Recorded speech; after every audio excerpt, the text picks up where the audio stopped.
Last week, I posted a video of all the reasons why you should move to Texas. And this week, I'm doing the opposite.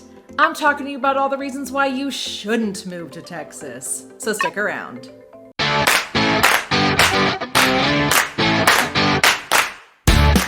Hey everyone, this is Danae Hewitt, your go-to DFW realtor with Brico Realty Services.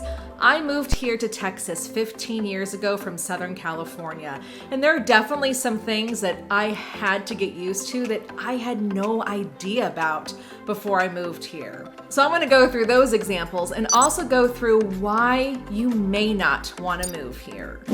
The first reason is the summers. Y'all, they are no joke. They are hot here, and it lasts 4 to 5 months of temperatures that can be over 100 degrees. So if you have kids that are home with you in the summertime, finding activities to do outdoors is pretty much impossible unless you're going to the pool or the splash pad or a water park. Other than that, you really do need to stay inside your house or inside museums or any place that is air conditioned with your kiddos. If you like to work out outside, you want to make sure that you are done before 8 a.m. That means morning walks, that means any outdoor biking that you may do. It needs to get done early because by 9, even before 9 o'clock, it can just get so hot here that at least for me, it makes it pretty miserable to do any activities outside. The weather the rest of the year is pretty good and definitely easy to handle, but man, those summer months, they are hot and intense. Another reason why you may not want to move here is because we do have high property taxes. We don't pay state income taxes, but you almost make up for it when it comes to property taxes. Not dollar for dollar, you're definitely saving more money here, but our property taxes, depending on what city and area that you live in, especially in DFW, can be anywhere from about 2.1% to up to 2.9%. If you're thinking about buying a home here for $300,000, you want to calculate approximately what your property taxes could be. And what we do here is we roll your property taxes and your homeowner's insurance in with your mortgage payment. So you don't feel like it's another payment, it's just all lumped in together. If you do have a home here in Texas that is your primary residence, the great news is you can file for your homestead exemption, which gives you a reduction in your property taxes on an annual basis. If you have investment properties here in Texas, you can only use that homestead exemption for one of your properties, and that's the main one that you live in.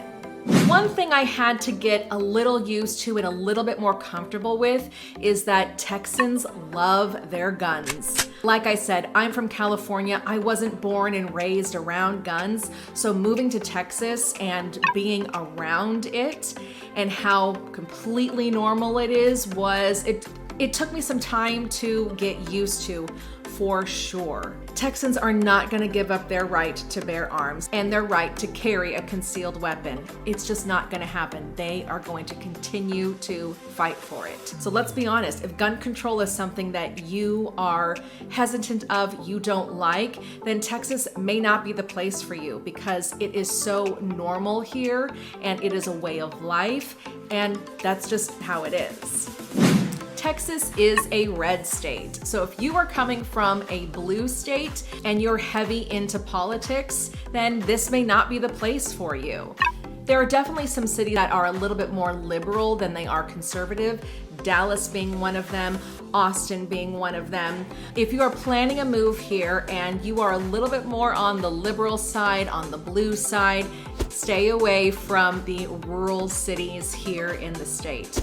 Those are definitely the red and more conservative areas. Going back to the housing, we really don't have any pretty views here. In our houses, we're not looking out and seeing mountains or really seeing beaches or anything like that. No, we're pretty much seeing our neighbor's yard. If you have some acreage, then you can look out and see your land with trees and whatever else you have on there, but we don't really have any scenic views. unless you pay for it. There is a city here in DFW called Cedar Hill. Cedar Hill, you say? Well, yes, part of that city is on a hill. And if you have a home in Cedar Hill that is towards the top of that hill, you are going to be paying a premium to have those views of the rest of the city below. We have a ton of lakes here, so if you have a house on the lake, of course you're paying a premium price too to get that scenic view. But generally, the neighborhoods here, they are flat, and we don't have views of pretty scenery or anything like that. It's pretty much just your neighbor's house. In the last video, I shared about how polite and friendly everyone is here in Texas, and maybe that might get to you.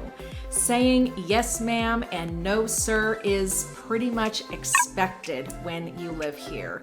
It's meant to be polite, and are definitely raising their children to say.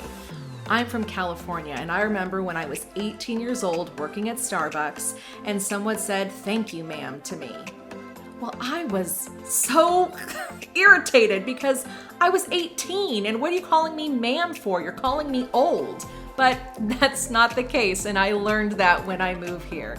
It is just a sign of courtesy and respect. And even though I didn't grow up saying yes ma'am and no sir, I am raising my sons to say that because this is the state that they are being raised in, and again, this is expected of them.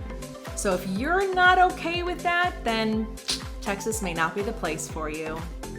Well, those are the 6 reasons why you may not want to move to Texas. And again, it's all up to what you're comfortable with and what you think you can handle when you get here. These are just my opinions, but these examples don't give me any reason to leave this state. I hope you guys found some great information. If you did, leave that in the comments below.